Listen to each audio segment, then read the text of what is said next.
Picture this, it's June 2026. You confidently stride to the gate, passport in hand, only for the agent to shake their head and say, "Sorry, you needed an online permit before you even left home." Or maybe you're like your seatmate, who carefully saved their bottle of water through London, only to have the next security guard unceremoniously toss it. And then there's the TSA camera, scanning your face instead of your boarding pass, ushering you through with uncanny speed. Sounds a bit futuristic, doesn't it? Well, 1 year from now, these scenes won't be some far-off sci-fi fantasy, they'll be routine.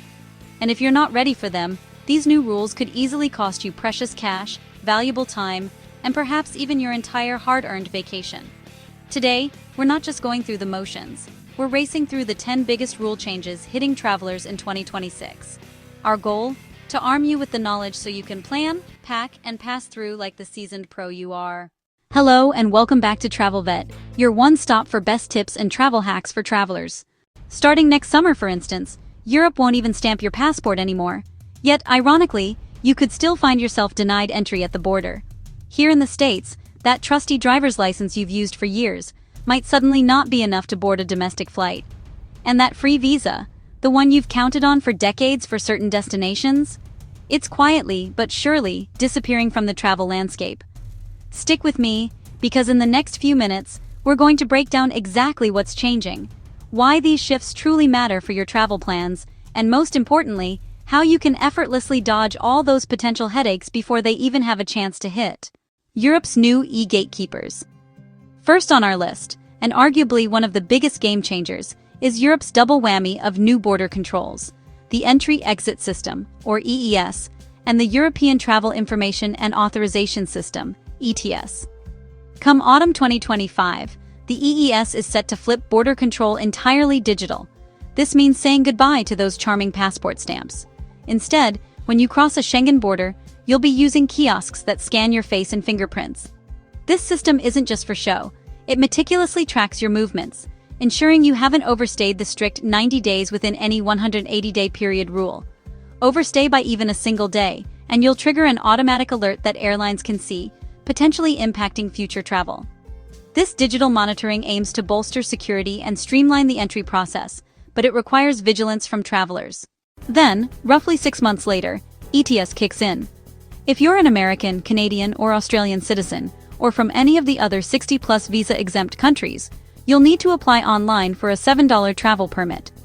This permit isn't a visa, but rather an authorization, and it's valid for 3 years, or until your passport expires, whichever comes first.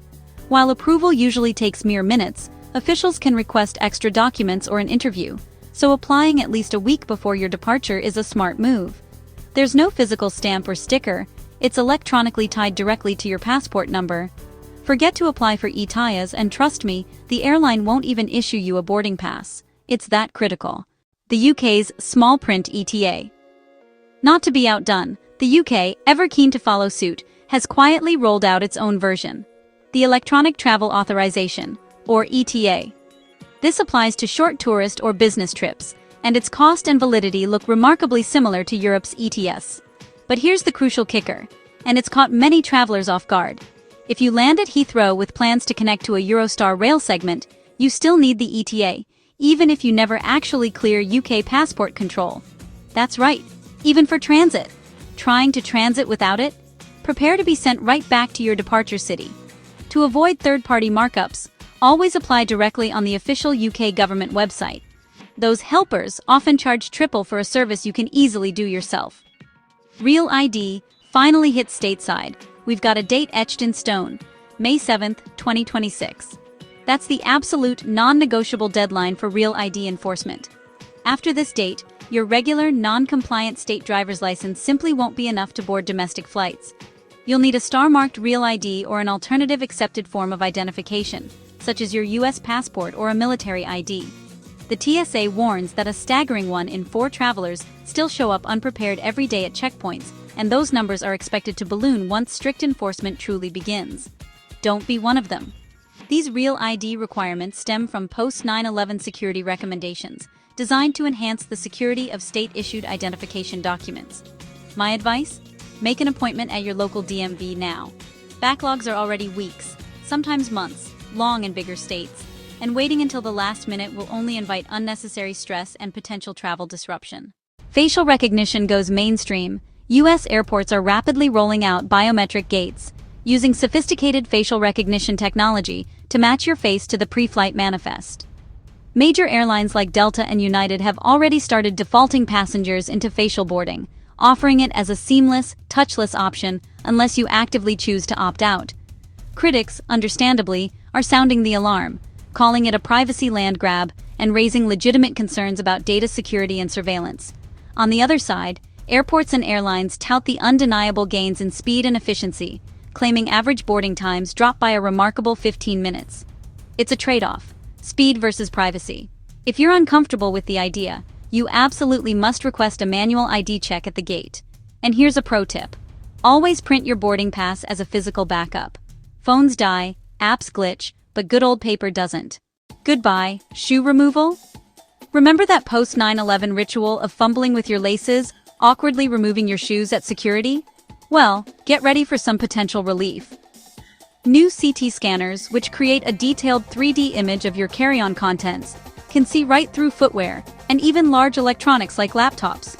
The TSA plans to expand these incredible machines to 40% of lanes by 2026, which means shoes can stay on and laptops can stay in your bag. But here's the catch, and it's a big one. Not every lane or even every airport will have this shiny new tech. So, you might find yourself shuffling barefoot in one terminal while breezing through another with your shoes firmly on. My best advice? Until the rollout is complete and truly universal, make slip-ons your go-to travel footwear. It saves you hassle no matter what kind of lane you encounter. Liquids rule splits. Britain, ever the trendsetter in certain areas, is leading the charge on a significant liquids rule change. Airports in Edinburgh, Birmingham, and a handful of other global hubs will soon allow up to 2 liters of liquids. Yes, 2 full liters, once their advanced CT scanners go live. Imagine bringing a proper-sized bottle of duty-free wine or even a family-sized soft drink through security. Across the pond, however, the US isn't quite ready to join the party. The TSA is largely sticking to its long-standing 3.4-ounce 100 ml rule, except at a few designated test lanes. The translation for you, the traveler? You might be able to bring that big bottle of Irn-Bru through Scottish security, but if your connecting flight is in New York, it will almost certainly be confiscated. This inconsistency creates a real headache. Always double-check the specific departure airport's tech level and rules before you even think about stuffing that large bottle of duty-free anything into your carry-on. Airline surprise fees. Airlines are now supposed to advertise the full price including mandatory fees up front, but 2026 brings stricter enforcement and, paradoxically, sneakier ways to charge you more. Think a simple misspelled middle name on a ticket is harmless? Some airlines are planning to charge a hefty $50 correction fee, even if your flight is 6 months away and you catch the error early. Seat selection, too, is becoming increasingly algorithmic. If you're booking well in advance and only see middle seats available, chances are you'll pay extra for the privilege of choosing an aisle seat closer to departure. It's a game of brinkmanship. The hack? Select your seats 24 hours out when the seat map often opens up for free, or simply check in early and let the system auto-assign you. You might just land an aisle anyway and save yourself a few bucks. Be vigilant, read the fine print, and understand that airlines are constantly finding new revenue streams. Europe's plastic problem. The European Union's single-use plastic ban is extending its reach right into the heart of airports. What does this mean for you? Expect to see wooden coffee stirrers, paper cups, and perhaps even seed-infused lids that you can plant later. But here's the crucial bit for your hydration strategy. Many airport vendors will simply not be selling sealed plastic water bottles over 250 milliliters. This initiative aims to drastically reduce plastic waste across the continent. So, ditch the idea of buying a large bottle of water post-security. Instead, bring a reusable, foldable water bottle and fill up at the increasingly common free water stations past security. You'll not only save yourself around $3 a pop on overpriced airport water, but you'll also skip those frustratingly long queues. It's a win-win for your wallet and the planet. Carbon labels on flights. Starting January 2026, if you're booking a flight to or from the EU, every ticket sold must display estimated CO2 emissions. Imagine comparison sites not just showing price and flight times, but actively sorting flights by their estimated carbon footprint. This change is designed to nudge you, the consumer, toward choosing newer, more fuel-efficient aircraft or direct routes, which typically have lower emissions. Alongside this, sustainable aviation fuel quotas are set to rise, which, while great for the environment, will likely push ticket prices up by a modest but noticeable 3 to 5%. For the frequent flyers among us, many loyalty programs are now introducing green tier status for those who consistently choose lower emission flights, a perk that business travelers especially will be chasing hard. It's a clear signal that environmental impact is becoming a key factor in air travel.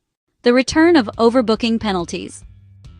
After what can only be described as a truly messy summer of 2024, the U.S. Department of Transportation is stepping in, doubling the mandatory compensation for involuntary bumps. If you find yourself unwillingly removed from a flight, you'll now receive 400% of your fare, capped at a significant $1,550, and it must be paid immediately at the gate. Airlines naturally are not thrilled, but for passengers, this is a significant win, if you know your rights. Airlines overbook flights because it's a calculated risk to maximize revenue, assuming a certain percentage of passengers will miss their flight. But when that calculation goes wrong, you, the passenger, are now in a much stronger position. Don't accept travel credit or vouchers if you're involuntarily bumped. Ask specifically for a paper check. It's legally required cash, and it's yours. Finding value so far in these upcoming changes? Then do me a quick favor. Hit that subscribe button and ring the bell so you don't miss next week's deep dive on the cheapest cities to fly into Europe this winter.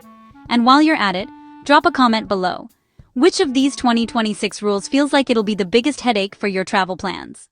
Packing smart for the new rules. Alright, we've covered a lot of ground, so let's turn all this knowledge into some actionable smart packing strategies for 2026. First, create a dedicated 2026 travel folder on your phone.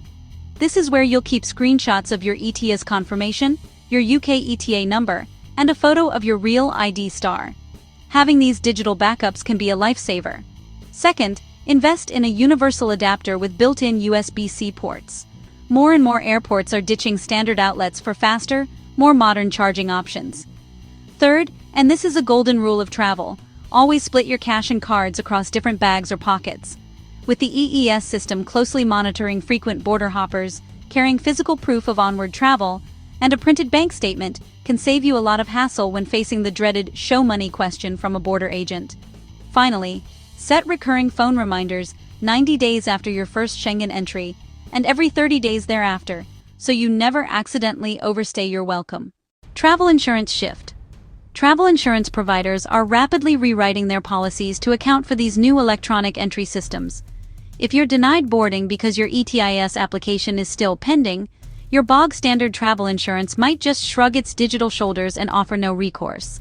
This is where cancel for any reason CFR insurance becomes invaluable.